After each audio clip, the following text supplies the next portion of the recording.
BNP তারাও চূড়ান্ত তালিকা প্রকাশ করেনি। আমি দেখেছি 237টা আসনে তারা তালিকা প্রকাশ করেছেন, আবার প্রশ্নোত্তরে বলেছেন এটি চূড়ান্ত নয়, এর মধ্যেও পরিবর্তন আসতে পারে।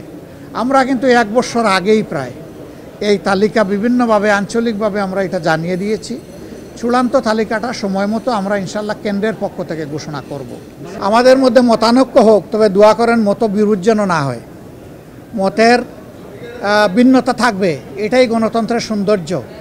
সব দল তো এক দল নয়, সবগুলা দল ভিন্ন ভিন্ন, তাদের দৃষ্টিভঙ্গিতেও কিছু পার্থক্য থাকবে, এটাই স্বাভাবিক। ভোটার তালিকায় যারা প্রবাসী আমাদের, তাদেরকে সম্পৃক্ত করার তারা উদ্যোগ নিয়েছেন, কিন্তু সেখানে কিছু সমস্যা রয়ে গিয়েছে। অক্টোবরের 30 তারিখ পর্যন্ত সময় বেঁধে দেওয়া হয়েছিল।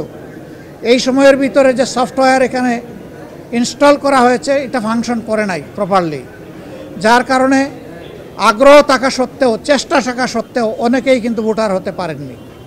আমাদের দাবি থাকবে নির্বাচন কমিশনের কাছে কমপক্ষে আরও 15 দিন এই সময় বর্ধিত করা হোক, এবং যে জটিলতাগুলো রয়েছে সেগুলা সহজ করে তাদেরকে ভোটার হওয়ার সুযোগ তৈরি করে দেওয়া হোক। আরও কিছু সমস্যা আছে, কিছু শর্ত জুড়ে দেওয়া হয়েছে।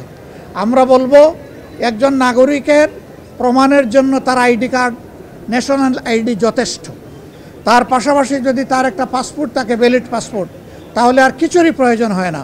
সেখানে কোথায় কারেন্টের বিলকে দিল, পানির বিলকে দিল কি দিল না, হোল্ডিং ট্যাক্স দিল না, অনেকের 10-20 বছর ধরে দেশের বাইরে আছে, তারা এগুলো ব্যবহারও করে না, বিলও দেয় না, বিল দেওয়ার প্রয়োজনও হয় না, সেগুলোও শর্ত জুড়ে দেওয়া হয়েছে। আমরা এগুলাকে সহজ করার জন্য আহ্বান জানাবো। এর পাশাপাশি আরেকটা মেসেজ আমরা তাদেরকে দিয়েছি, তাদের দায়িত্ব শুধু দেশকে দেওয়া নয়, দেশের দায়িত্ব তাদেরকে সম্মান দেওয়া, এবং মিলেমিশে দেশে প্রবাসে নিবাসে যারা আছেন আমরা সবাই মিলে সবগুলো হাত একত্রিত করে সবগুলা মেধাকে এক কেন্দ্রে এনে আমরা আমাদের দেশকে নিয়ে ইনশাআল্লাহ আগামীতে সামনে আগাতে চাই। এই জন্য আমরা বলেছি জাতীয় সংসদ সহ সরকার পরিচালনা এবং দেশ গঠনের সর্বক্ষেত্রে প্রপোর্শনেট হারেই প্রবাসীরা ইনশাআল্লাহ তারা সেখানে অংশগ্রহণ করবেন, তাদের সেই জায়গাটা নিশ্চিত করা হবে ইনশাআল্লাহ।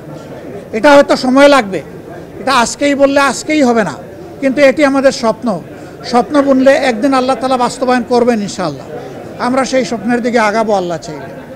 সম্মানিত সাংবাদিক বন্ধুগণ, এরপরে সর্বশেষ আমি তুরস্কে এসেছিলাম, যুক্তরাজ্য এবং তুরস্ক। সেই তুরস্ক থেকে আজকে এখানে আসলাম। সেখানেও সরকারি বেসরকারি বিভিন্ন পর্যায়ে আমার অত্যন্ত গুরুত্বপূর্ণ মিটিং হয়েছে। আর বাংলাদেশি ডায়াসপোরা আছে যারা, তাদের সাথেও আমার বসা হয়েছে, তাদের কথাও শোনার সুযোগ হয়েছে। আমি আসলে নিজের কোনো প্রয়োজনে দেশ থেকে বের হইনি, আমি বের হয়েছিলাম দেশ এবং জনগণের প্রয়োজনে। যেখানে গিয়েছি জনগণের স্বার্থকে, দেশের স্বার্থকে সামনে রেখেই কথা বলার চেষ্টা করেছি, এবং যেখানে গিয়েছি একটা কথা বলার চেষ্টা করেছি যে দুনিয়ার সকলের সাথেই আমরা সম্মানজনক সম্পর্ক চাই। এই সম্পর্কটা হবে মিউচুয়াল রেসপেক্ট এবং ইকুইটির ভিত্তিতে। আলহামদুলিল্লাহ, আমরা যত জায়গায় গিয়েছি তাদের অ্যাপ্রিসিয়েশন আমরা পেয়েছি। তারাও মন খুলে আমাদের সাথে কথা বলেছেন, আমরাও মন খুলে আমাদের সবগুলা বিষয় তাদের সাথে শেয়ার করেছি। আল্লাহ তাআলার কাছে দোয়া করি এই সফরে যে সমস্ত পদক্ষেপ নেওয়া হয়েছে অথবা আলাপ আলোচনা হয়েছে সেগুলা যেন দেশ এবং জাতির কল্যাণে নিয়োজিত হয়। কোনো ব্যক্তি নয়, গোষ্ঠী নয়, দল নয়, দেশ এবং জাতির জন্য উপকার হয়। আপনারা এত সকালে এখানে কষ্ট করে এসেছেন, আমি সবাইকে ধন্যবাদ জানাবার আগে আরেকবার আপনাদের আন্তরিক সহযোগিতা কামনা করব।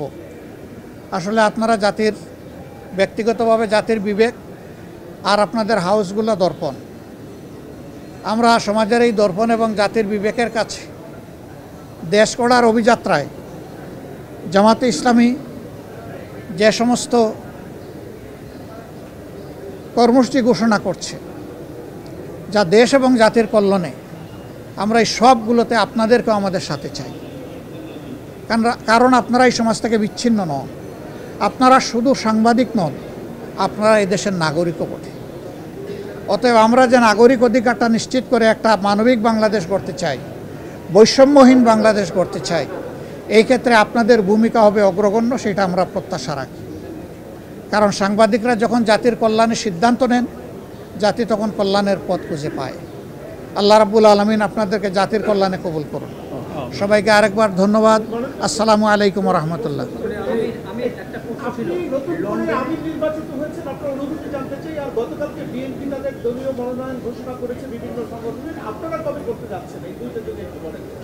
আলহামদুলিল্লাহ। প্রথম প্রশ্ন হলো আমি আমির নির্বাচিত হয়েছি না, আমি আমির নির্বাচিত হইনি। আমার সহকর্মীরা আমার উপর একটা দায়িত্বের ভার অর্পণ করেছে। এই দায়িত্বটা বড় ভারী। আপনারা দোয়া করবেন দেশ এবং দিনের জন্য এই দায়িত্ব পালনে আল্লাহ যেন আমাকে সাহায্য করেন। আর পাশাপাশি আমি আপনাদেরও সহযোগিতা চাই। বিএনপি তারাও চূড়ান্ত তালিকা প্রকাশ করেনি। আমি দেখেছি 237টা আসনে তারা তালিকা প্রকাশ করেছেন, আবার প্রশ্ন উত্তরে বলেছেন এটি চূড়ান্ত নয়, এর মধ্যেও পরিবর্তন আসতে পারে। আমরা কিন্তু 1 বছর আগেই প্রায় এই তালিকা বিভিন্নভাবে আঞ্চলিকভাবে আমরা এটা জানিয়ে দিয়েছি।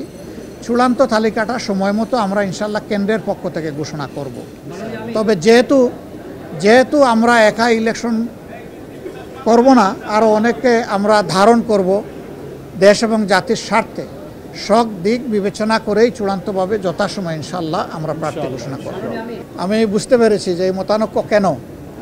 আমাদের মধ্যে মতানৈক্য হোক, তবে দোয়া করেন মতবিরোধ যেন না হয়। মতের ভিন্নতা থাকবে, এটাই গণতন্ত্রের সৌন্দর্য। সব দল তো এক দল নয়, সবগুলা দল ভিন্ন ভিন্ন, তাদের দৃষ্টিভঙ্গিতেও কিছু পার্থক্য থাকবে, এটাই স্বাভাবিক। আমরা সকলের মতকে শ্রদ্ধার সাথে দেখি। তবে আমরা নিজেরা যে মতটা প্রকাশ করি, আমরা চেষ্টা করি চিন্তা ভাবনা করে জাতির স্বার্থেই সেই মতগুলা প্রকাশ করার। অতএব মতানৈক্য এটা ডেমোক্রেসির সৌন্দর্য। এটার জন্য এখানে বিরোধ লেগে গেছে অথবা অনেককে একেবারে দেশ অস্থির হয়ে গেছে, আমরা এটুকু চিন্তা করতে রাজি নই।